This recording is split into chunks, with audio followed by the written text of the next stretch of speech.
Maybe as a result of the innate human reflection about the future, science fiction has long dreamed of a non-natural planet-wide city, from those hopeful and modern to those more pessimistic and oppressive. This idea of the retro-futuristic ecumenopolis served as a precedent for George Lucas to conceive Coruscant. But it underwent several changes before being established as the majestic megalopolis that we know. The concept of a city-planet originated with the initial drafts of Star Wars, which already featured a capital planet called Alderaan. In Lucas's 1975 draft, it is depicted as a floating city in the clouds, a design that will later become Cloud City in Episode 5. It was intended to be the location where Vader holds Leia captive.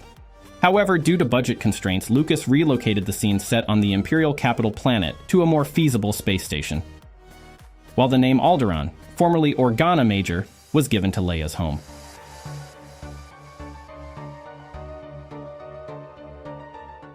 Lucas, though, never forgot the idea, and reintroduced it in the early draft of Episode 6 with the name of Had Abaddon. In this version, the city would be orbited by 2 Death Stars under construction, and its lowest levels would house Emperor Palpatine's throne room, encircled by a lake of lava where Luke would duel Vader. Yet it never came to be, as Lucas realized such a city on screen would be impossible given the technical limitations at the time, so these concepts were eventually separated into the Death Star 2 and Mustafar.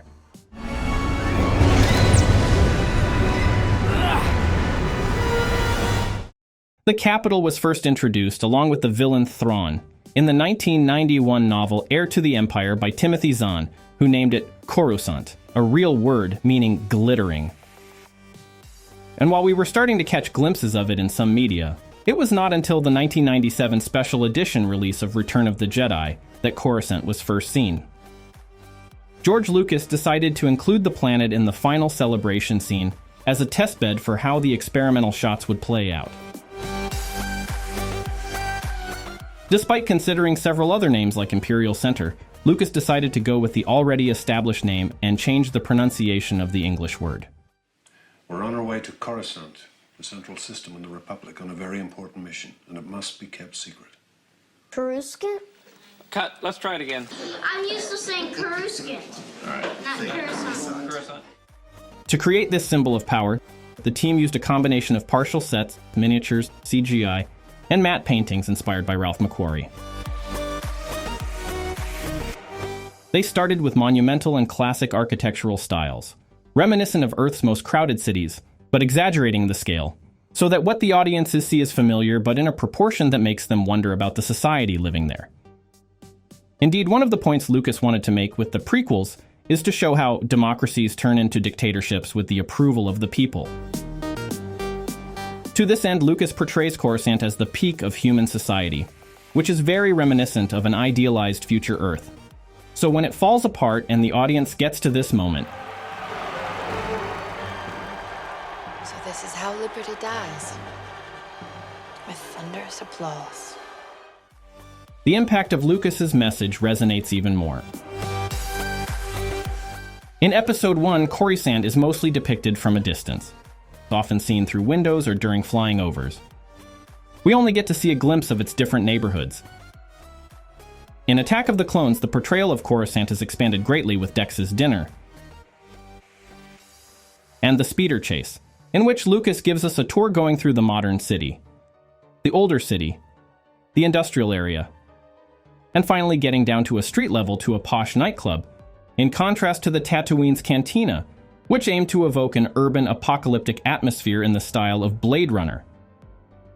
However, a darker Coruscant would have been portrayed in Coruscant Underworld, a live-action TV series planned by Lucas, but abandoned due to budget constraints. Many subsequent elements in the Star Wars universe were taken from concepts originally envisioned for this show, such as Saw Gerrera, Level 1313 as seen in the Clone Wars, the first meeting between Han and Chewie, and Rogue One, which was originally conceived as an episode for the show. Coruscant would get to look even better in Episode 3, with one of the most epic openings of all Star Wars.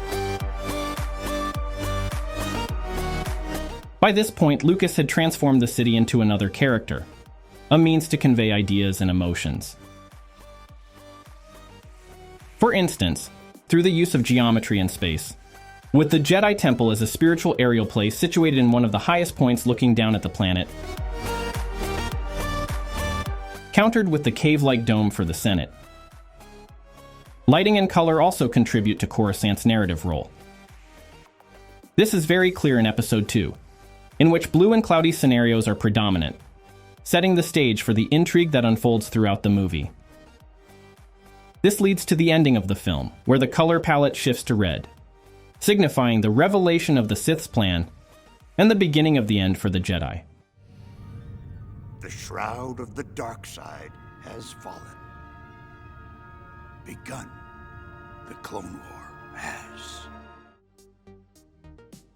Coruscant is featured, now under Disney, in TV series set during Episodes 2 and 3, and in the Imperial era, in which we see its elegant architecture transformed into a brutalist one. However, considering its significance in the prequels and its place in the Star Wars lore, one might have expected the planet to have played a more substantial role in the sequel trilogy. But that was not the case at all. Following the release of Episode 7, fans were taken aback believing the whole planet had been destroyed in an instant. And the truth is that they wanted to. As stated by Lucasfilm Story Group member Pablo Hidalgo, some individuals at Bad Robot, owned by J.J. Abrams, wanted the planet destroyed to be Coruscant, but were stopped by some representatives of Lucasfilm. As a compromise, the planet Hosnian Prime was created instead. Episode 9 didn't meet the expectations placed on it.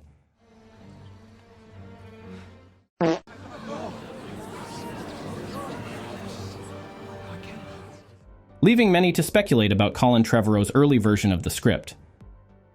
The so-called Duel of the Fates. In this draft, Coruscant was going to have a major role in the film, this time under the rule of the First Order, where a massive Resurgent-class Star Destroyer looked down on the planet from the atmosphere, roughly similar to the floating city Zalem from Alita Battle Angel. This version featured a massive battle for Coruscant between the First Order and the Resistance.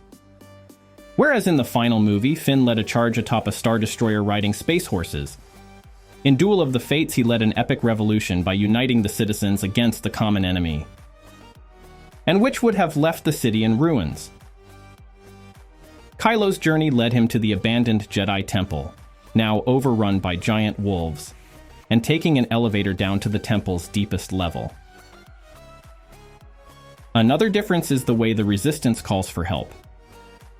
Instead of just sending the Falcon to whatever systems, they would have used the Jedi Temple as a beacon to call out to the galaxy. Lastly, the First Order defeat was symbolized by General Hux, who instead of having been shot at in a comical way, Yes, sir. would have tragically committed suicide with a lightsaber. Unfortunately, Coruscant was ultimately replaced by Exegol, which makes in Episode 9 its first and last appearance in the franchise.